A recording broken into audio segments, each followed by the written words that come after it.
Breaking news. Prince Harry has abandoned his libel case against the Mail on Sunday. Whew, this is a big deal, so I'm going to give you all the details you need to know right now.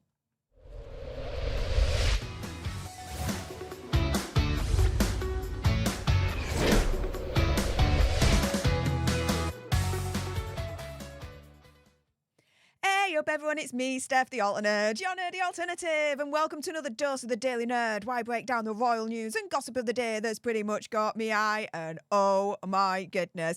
Before I jump into it, just to let you guys know, there will be a Daily Nerd live edition tonight, 10 o'clock UK time, 5 o'clock Eastern time, so I hope to see you all there. In the meantime, yeah, let's jump into it. Oh my goodness, indeed. I didn't see this coming. Did you guys? I thought he was going to fight until the bitter end. But yes, news has just come in the last hour. Prince Harry has abandoned his libel case against the Mail on Sunday on the day that he was due to hand over a list of documents. And he is left facing $750,000 legal bill. £750,000 legal bill. I wonder what were in those documents that he didn't want to hand over, where he would rather actually abandon the case rather than hand those documents over. Interesting question, right? One could speculate, but in the meantime, yes, Hazza has admitted defeat in the libel case that he brought against the Mail on Sunday. He abandoned his case just hours before there was a deadline for his lawyers to pass over a list of relevant documents. They could have eventually featured in the trial, which was over claims that he had attempted to mislead the public. But instead, he abandoned the case, threw in the towel, with his lawyers informing the High Court at 10 o'clock this morning that he was discontinuing the case. Now, he's going to have to face having to pay the newspaper's cost, the Mail on Sunday's cost of £250,000, along with his own lawyer's fees, meaning a total legal bill of £750,000. £750,000.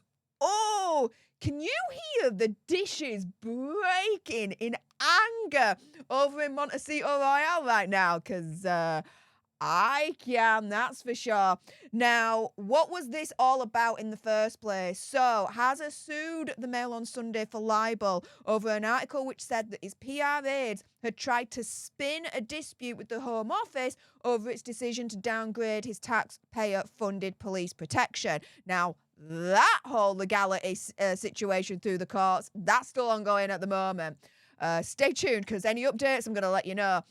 But Hazza said that what the Mail on Sunday did, or said in the article, unfairly accused him of trying to confuse the public. Hazza's lawyer Shillings was so confident that they asked Mr. Justice Nicklin to have the case ruled in the Duke's favour without even having a trial. Now, what was the last thing that happened with Prince Hazza against the Mail on Sunday? The court case that he has now abandoned. Well, he was ordered to pay Mail on Sunday nearly £50,000 after losing an attempt to strike out part of the paper's defence in a libel case. Now, Associated newspapers argued that the article in question that Hazza was fighting over expressed, quote, an honest opinion and did not cause serious harm to Hazza's reputation. But Hazza tried to have the honest opinion defence thrown out. But in a judgment, the High Court judge decided that it could be included and that the case should go to trial. And what was a real kicker for Mr. Justice Nicklin to say was that the publisher, Mail on Sunday, had a real prospect of arguing its case. And as a result, Hazza had to pay the newspaper's cost of £48,447 by pretty much the end of last year, the 29th of December.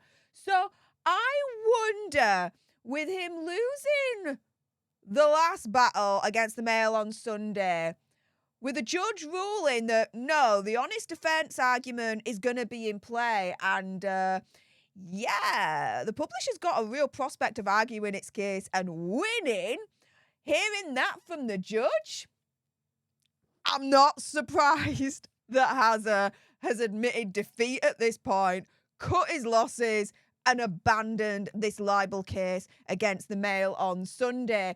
Now, if you think it's all over with Hazard's war against the media, nope. Not at all. There are other cases that are ongoing at the moment. Most notably, his lawsuit against the Sun publisher. So last year, back in July, the judge ruled that it can go to trial. Now, this isn't over a specific article. It's not like the Mail on Sunday. It's very, very similar to the Mirror news group. And yeah, this is his claim over allegations of unlawful information gathering. And he alleges that he was targeted by newspapers, private investigators, working for news group newspapers, publisher of The Sun, and the now shut down News of the World. Now, at a hearing in April, the news group newspapers, The Sun, asked Mr. Justice Fancourt to throw out the Duke's case, arguing it was brought too late because he should have known sooner that he had a potential claim.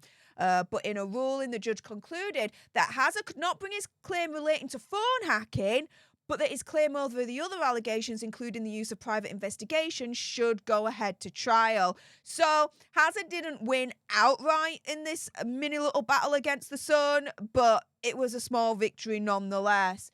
And yeah, it should go ahead to trial, and we're looking at this month, next month, in the next couple of months looking at this. The judge refused to allow Hazard to rely on an alleged secret agreement between the royal family and senior executives working for media mogul Rupert Murdoch as part of his claim. And we all know about that secret agreement because he used that argument against the Mirror Group newspaper. Now, what happened there, just to remind you guys? He won.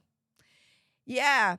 Not as big of a win as you might think, because my goodness, the money that he had to shell out was more than the damages, monetary damages that he received, really. So he was still out of pocket even the same. But yeah, Hazard won 15 out of the 33 claims against the Mirror Group newspaper. So he sued for damages. Again, as I mentioned, similar to the Sun that I've just gone through, saying that, you know, Mirror Group newspapers used methods against him, including phone hacking, gaining information by deception, use of private investigators for unlawful activities, etc.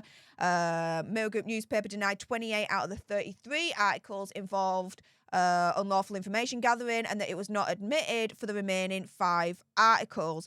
But Mr. Justice Fancourt gave his ruling in favour of Hazard on 15 out of the 33 claims, so just under half of his claims, and he was awarded £140,600 in damages, just under a third of what he was looking for and asking for, which was £443,000. So it's a little bit of a mixed bag in terms of Hazard's war against the media at the moment, right? So you've got his case against the Mirror Group newspaper. He won. Small victory, but still a victory nonetheless, okay? But then you have the Mail on Sunday. He's abandoned it. He's like, yeah, I'm done. I'm going to cut my losses, especially after losing the little mini battle back in December against the Mail on Sunday, trying to throw out their argument of an honest opinion kind of situation.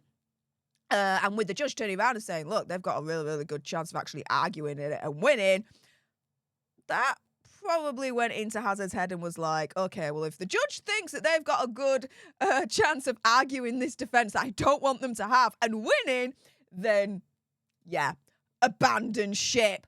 So, like I said, it's been a little bit of a mixed bag with Hazard's war against the media as it stands at the moment. So I do wonder, when it comes to the Sun, which is, from what I can gather, really his next court battle against the media, this could go either way, guys, you know?